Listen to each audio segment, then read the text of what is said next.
Issue ng bentahan ng Filipino citizenship para legal na makakuha ng Philippine passport, legal na manirahan sa Pilipinas at magtrabaho. Kahit hindi naman mga Pilipino. What? Sobrang nakakalungkot ang ganito dahil parang napakadali na lang sa ibang lahi o sa mga dayuhan na gumawa ng mga kalokohan sa Pilipinas. Pati ang pagiging Pilipino ay nabibili na rin nila. Samantala, ang mga Pilipino sa ibang bansa ay dadaan muna sa butas ng karayom para magkaroon ng permanent residency. At napakaraming qualification at kailangan mong bayaran at maghihintay ka ng matagal na panahon. Pero sa Pilipinas, kapag may pera ka, ay walang imposible.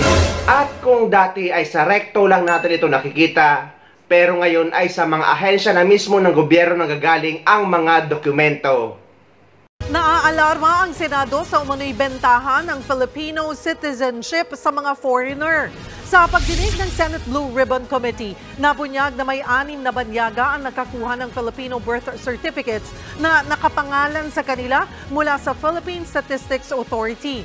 Nagagamit daw ito sa pag-apply ng Philippine passport. Tingin ng mga senador, may sindikato sa PSA. Posibleng nagagamit daw ang identity ng mga Pinoy para makakuha ang mga dayuhan ng government documents at para madaling makahanap ng trabaho dito sa Pilipinas. Iniimbestigahan daw ng PSA kung sa kanila talaga galing ang dokumento. Posible raw kasing sa local civil registry ito galing. Inaalam na rin kung konektado sa operasyon ng mga POGO ang pagkuha ng government documents. Nabebenta na ba ang Philippine citizenship?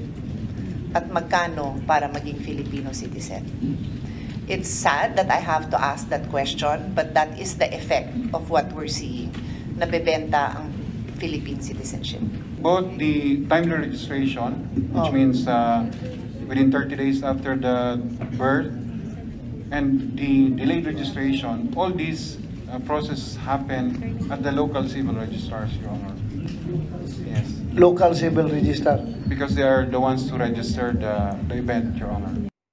Ito ang sinasabi na kapag pera na ang nagsalita o pinag-uusapan sa Pilipinas, ay walang imposible.